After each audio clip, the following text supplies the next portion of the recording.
Okay, so we're back. Okay, hi. My Hey, name is Sade, I'm Ant. and today we're gonna do two reviews on books that we've read in the past. I'm gonna do Americanah by Chimamanda Ngozi Adichie. I believe that's how you say it. I read the book about like maybe 3 months ago, and I really enjoyed it, so I wanted to do a book review on that. So what are you doing? I'm doing Parable of the Sower by Octavia Butler. I read it. I read it a couple of years ago. It was it was the first book I read by her. But I was just thinking about it recently, and when we were preparing to do this video, it's one that came to mind. It's one that would thought would be something good to talk about. So, Okay.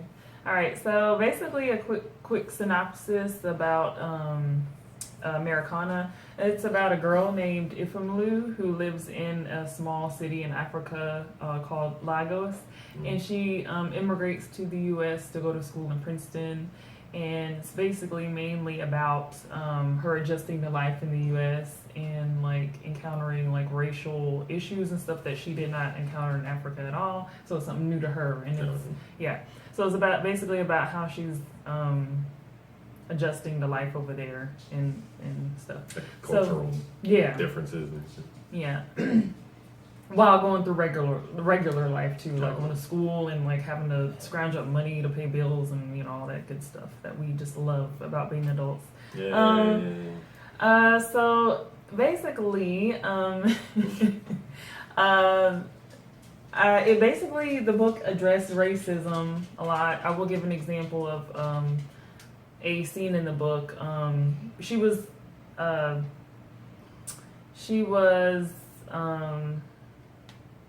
signing up for classes at school, and then the school counselor or whatever who was helping her sign up for the classes, she like basically was talking to Ifemelu as if she just didn't understand English and she was dumb and stuff, like just enunciating. How do you say it? Is it That's enunciating? enunciating. The words like just all crazy and stuff. Like she wasn't understanding. Talking loud and stuff like that. Yeah, basically. And then Infamou just is looking at her like, "B, come on now. I know the English language. I'm not stupid. Just because I'm an immigrant don't mean So Yeah. so that basically was one of the scenes where it was like just crazy. I don't know, but basically another scene when they were in the store. She went to the store with a couple of her friends, and the cashier asked her like which one of the store clerks helped her. Mhm. And instead of just asking her like was she black or was she white, because that's like a sensitive topic here in the U.S. She just went around it like asking her like was her hair black, was it blonde, like just going around it like it was, I don't know. But anyway, Ifemelu thought that was crazy because it was just like I don't know, just another one of those things where it's like so different here in the U.S. So basically, she creates all these experiences, good and bad, and she creates a blog about all these things that she's encountering, and she creates something positive out of it. So I did like that part of the book. Some of the feelings that the book gave me, it basically gave me some sympathy for Ifemelu because, I didn't know that immigrants were encountering these type of crazy well, I guess I kind of knew, but it just put it in perspective, basically, and made me realize how bad it was for immigrants. And so I felt, I really sympathized with her because when I first moved from Germany, I lived in Germany for 6 years. My first language was German, so I didn't understand or speak too much of the English language. So my teachers would ask my mom all the time, what's wrong with her? Like, is she, like, not is she dumb, not blatantly, but basically, like asking her, like, what's the matter with her? Why is she not talk? Why doesn't she talk in class? Like, What grade did you get? I think it was like third grade. Oh. Was it second or third? I forgot. Oh. But so it basically they singled me out because I didn't know the language that well and stuff, so I can kind of sympathize with Infamou on that. And then another thing I learned was that racism is really bad in America, but it's not that bad in other countries. You just learned? Basically. It's not that bad in other countries. I've lived in other countries. It's not that bad in other countries. It's only bad here. It's like every topic is made sensitive, and it's like we're too scared to talk about things. I would recommend this book to somebody because it is it addresses some topics that need to be talked about in the U.S. right now. Some things that people need to learn about, and it was just really good writing, and I really liked it. So it sounds like it. It really. I don't know. Especially, like for me, because I've been here my whole life, so it's like something interesting to read, like so I can get perspective of the way somebody else would view coming to America. Yeah. Not Eddie Murphy, no, but that also gave me a lot of perspective, but in a different way. Okay, so for my book, it was Parable of the Sower by Octavia Butler. Octavia Butler. Oh, I meant Octavia, sorry. And if you're not familiar with her, you should check her stuff out. Black lady, wrote a bunch of sci-fi books. What'd you call me? Huh? Not you. What? Anyway, so this book, it was interesting. The main character is a girl named Lauren. She's 15. She's living in a community with her dad and her stepmom and there's a bunch of other people in the community. And it's like imagine like a apartment complex that has walls all around it. It's based in the future. I think it's like 2024, but there's like a water shortage. Like the economy is like completely like, not completely, but for the most part, it's gone to hell. And like, this is like drugs are rampant. There's people like just poor on the street and like just poverty like everywhere. But then you have these like middle class people. They live in these like not so much gated, but like walled communities, and then you have the rich people that have like a wall like around their house, and they can just be separate from everybody. But then there's the poor people just on the street, basically just on drugs, just all kinds of craziness they describe in the book or whatever. And so Lauren, she is presented like almost like a diary in some ways. I thought of it because she starts off each chapter like as if it's a day. She starts it off talking about what happened that day, and then also at the beginning of the chapter there's like a little like a verse, because in the book she's kind of creating her own religion.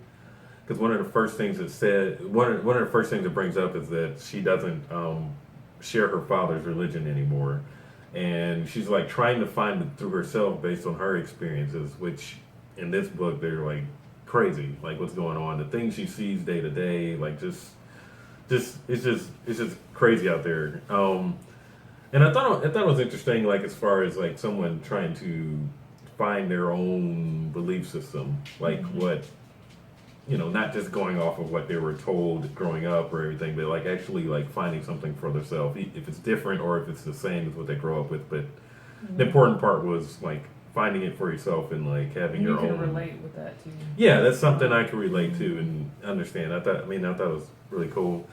Something about Lauren that is interesting in the book is that she it's called hyper empathetic or something like that. Basically, she's an empath, and if she sees somebody hurt or even an animal or something like that, she actually feels the pain. Like it describes in the book how like her little brother like put some ketchup on his arm and pretended he got hurt, and it actually made her bleed through her skin, like from seeing that. So it's something that she's dealing with. Like she has to have this empathy for people, and because she can't help but have this empathy for people, because anytime she sees somebody hurting, she gets hurt. Or but she gets in fights and stuff like that too, and so it's like when she punches somebody or something like that, she feels that too. So it's kind of like an interesting like balance that she has to walk, and like she really has to think about her actions before she does something, and like watch out for what she sees and what she exposes herself to. And so in the book, there is a water shortage, and there seems to be something crazy, like on the verge of like collapse. Like everything, you have to, stores, you have to be checked for weapons and stuff like that to go into any kind of store or anything like that. And she senses that something is happening, and she is like one of those people that like her dad is teaching her how to shoot and stuff like that, and then she's like has this book that's about survival, and she's trying to learn everything she can and trying to like sneak and teach people without scaring people about it, because she just feels like something may go bad at some point, which I thought was kind of cool, because I always have this thing in my mind about like, okay, I need to know how to survive out here without, if I didn't have this, whatever. I probably watched Walking Dead too much or something, but just just in your mind, like, okay, I need to know how to survive, and stuff like that. So I thought that was interesting. But a lot of the story, well, towards the I guess a certain part of the story, she has to build trust with new people and people that are not like her, because at this point in the book, at this point in this world in the book, it's like race tension is building again, and it's because nobody trusts anybody, and it seems like people are going to like, okay, well, I'm gonna just stick with my people, and so she has to build up trust with people that may not look like her, and build a family of people that come from different places, which is, plays into the empathy thing with her having to be wise enough to know who to trust, but also discerning of all the other people that could be out there hurting people, because people were getting killed out there. For people that sold water were getting killed and stuff like that because there was such a shortage. So I thought it was a really interesting book. It was the first Octavia Butler book I read, and I've read a bunch more since then, and it's actually part of a series. There's another book after this. She was supposed to write a third book for the series, but it never happened. She never did before she died. And I didn't read the second book either, because I went on to another book for whatever reason. I didn't come back to it. But I would suggest it to somebody. Any of her books I would suggest. This was a good one if you like that, like dystopic like feel, like just everything is bad kind of thing. But somebody surviving in these situations of just where something could go bad at any moment, and like there's just craziness going on. I would say check it out. Sounds like my type of book. Yeah, no, I think you would like it. I've been trying to get a lot of death, a lot of horror. There's a lot of death. But I'm weird, so people, yeah, it's a lot of bad. King of Sorrow. Yeah, there's a lot of bad things, but she's like the main character is like surviving through it all, while all these terrible things are happening around her. But you get to follow her and figure out and learn about some of the decisions she makes, and like who she aligns herself with and stuff like that. But it's something I would think would make a good like TV show, honestly, or a movie or something like that. But who knows? So we shall see. But that's my suggestion. Parable of the Sower. What was your book? Americanah by Chimamanda Ngozi Adichie. How do you spell that? Yes. Yes. Hello. Don't make me do that. So I hope you check out the books that we suggested. We'll be back with another review, and make sure you subscribe and like the video, and tell your friends if you have any. And check us out. And drink more ginger ale. Product They're placement. not a sponsor. So what? Okay. If you have stomach issues, drink ginger ale. Okay. My health channel's coming soon. I will let you know when that comes out. Another one. Bye, guys.